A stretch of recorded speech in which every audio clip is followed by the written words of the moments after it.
بسم اللہ الرحمن الرحیم۔ دعائے خلیل کو خلت قبولیت عطا ہوئی اور کونین کی دولت سیدنا ابراہیم علیہ السلام کے دامن طلب میں ڈال دی گئی۔ یہ دعا پہلے پارے کے آخر میں آئی ہے اور دوسرے پارے کے شروع میں اس کا جواب بھی آ گیا۔ ارشاد باری تعالیٰ ہے، اسی طرح ہم نے تمہارے اندر تم ہی میں سے اپنا رسول بھیجا جو تم پر ہماری آیتیں تلاوت فرماتا ہے اور تمہیں پاک صاف کرتا ہے اور تمہیں کتاب کی تعلیم دیتا ہے اور حکمت اور دانائی سکھاتا ہے اور تمہیں وہ اسرار معرفت و حقیقت سکھاتا ہے جو تم نہیں جانتے تھے۔ سو تم مجھے یاد کرو، میں تمہیں یاد رکھوں گا، اور میرا شکر ادا کیا کرو اور میری ناشکری نہ کیا کرو۔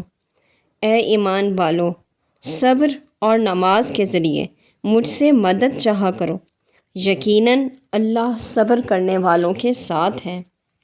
اور جو لوگ اللہ کی راہ میں مارے جائیں انہیں مت کہا کرو کہ یہ مردہ ہیں، وہ مردہ نہیں بلکہ زندہ ہیں، لیکن تمہیں ان کی زندگی کا شعور نہیں، اور ہم تمہیں ضرور ضرور آزمائیں گے، کچھ خوف اور بھوک سے، اور کچھ مالوں اور جانوں اور پھلوں کے نقصان سے۔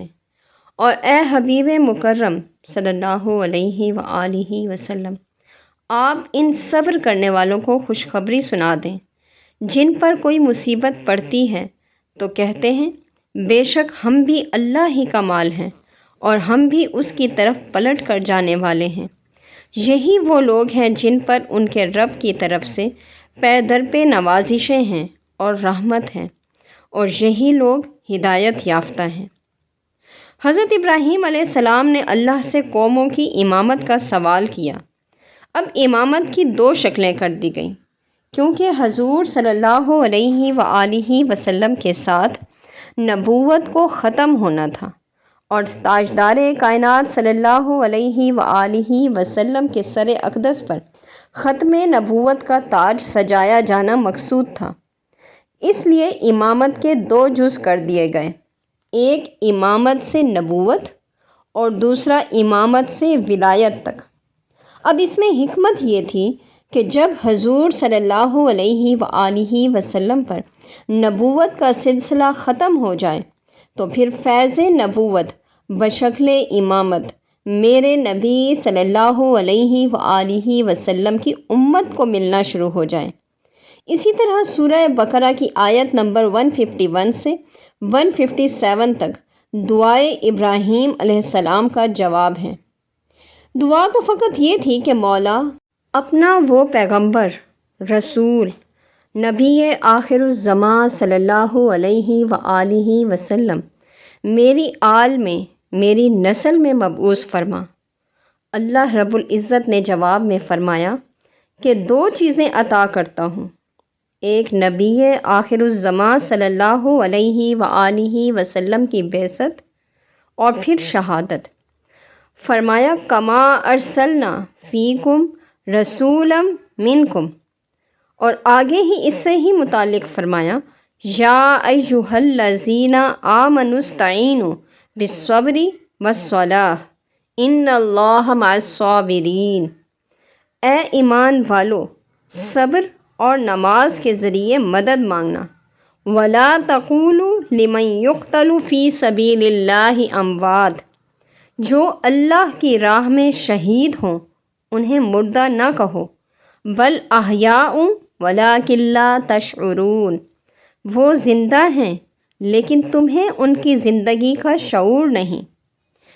اب بعثت محمدی صلی اللہ علیہ وآلہ وسلم اور شہادت کا باہمی ربط انہی آیات بینات میں بڑے اہم نکات کی طرف رہنمائی کرتا ہے۔ دعائے ابراہیم علیہ السلام کے جواب میں ایک طرف حضور نبی کریم صلی اللہ علیہ وآلہ وسلم کی ختم نبوت بیان کی جا رہی ہے تو دوسری طرف شہادت کا ذکر ہے۔ اب اس عرفانی نقطے کی وضاحت میں یہاں پر صرف اتنا بتا دینا ہی کافی ہے کہ حضور صلی اللہ علیہ وآلہ وسلم کی شان ختم نبوت کے ساتھ آپ کو مرتبہ شہادت پر بھی فائز کرنا مقصود تھا، جس کا مظہر نواسہ رسول سیدنا امام حسین علیہ السلام قرار پائے۔ اور یہی وجہ ہے کہ ہم شہادت امام حسین علیہ السلام کو ہی ذبح عظیم کا مصداق سمجھتے ہیں۔ حضرت سیدنا ابراہیم علیہ السلام کی حیات مقدسہ میں حضرت اسماعیل علیہ السلام کی قربانی کا وہ واقعہ ایک ایسا واقعہ ہے جس کی وجہ سے انہیں بارگاہ خداوندی سے شرف امامت بھی عطا کیا گیا۔ حضرت ابراہیم علیہ السلام اللہ کی راہ میں اپنے بیٹے کو قربان کرنے کے لیے خود بھی تیار ہو گئے تھے، اور سعادت مند بیٹے نے بھی حکم خداوندی کے آگے سر تسلیم خم کر دیا تھا۔ باپ بیٹے نے تسلیم جاں کا یہ اظہار زبانی کلامی نہیں کیا، بلکہ عملاً حکم کی بجا آوری کے لیے بیٹے کی قربانی کی غرض سے حضرت ابراہیم علیہ السلام نے اپنے ہاتھ میں چھری بھی لے لی تھی۔ لیکن حضرت اسماعیل علیہ السلام کی زندگی محفوظ رہی، کیونکہ ان کی نسل پاک سے ہی نبی آخر الزماں صلی اللہ علیہ وآلہ وسلم کی ولادت باسعادت ہونا تھی۔ خدائے بزرگ و برتر نے وَفَدَيْنَاهُ بِذِبْحٍ عظیم کہہ کر اسماعیل کے ذبح کو ذبح عظیم کا فدیہ قرار دیا۔ فرزند پیغمبر کی قربانی ہونا بعثت محمد صلی اللہ علیہ وآلہ وسلم ہی کی خاطر موقوف ہوئی۔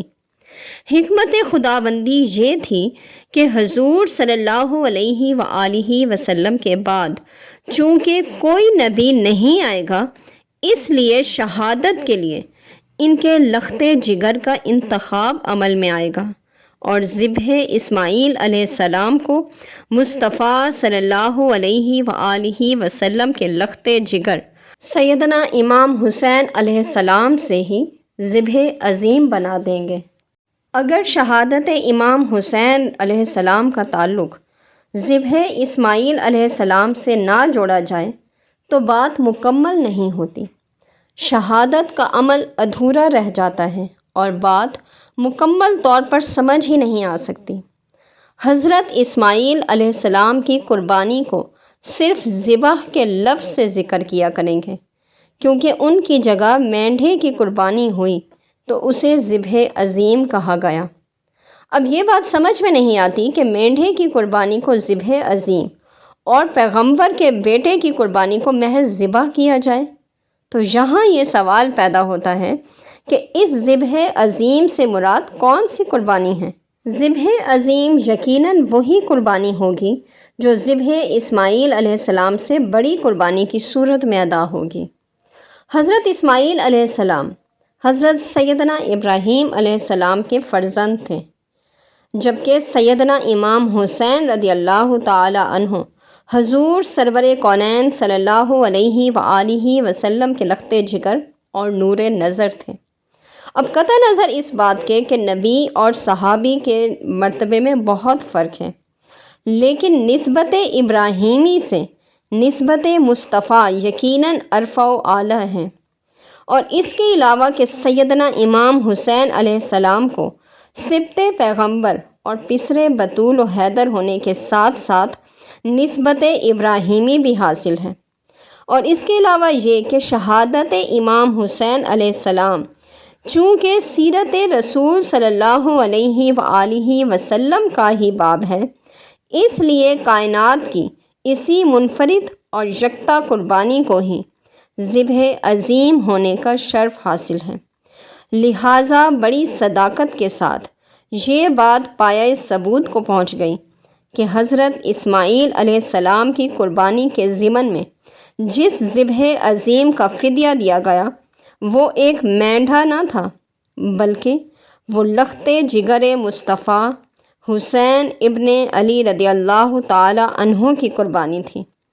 حکیم الامت علامہ اقبال نے اسی حقیقت کو انتہائی خوبصورت شعری قالب میں ڈھالا ہے: اللہ اللہ ہائے بسم اللہ پدر، معنی ذبح عظیم آمد پسر۔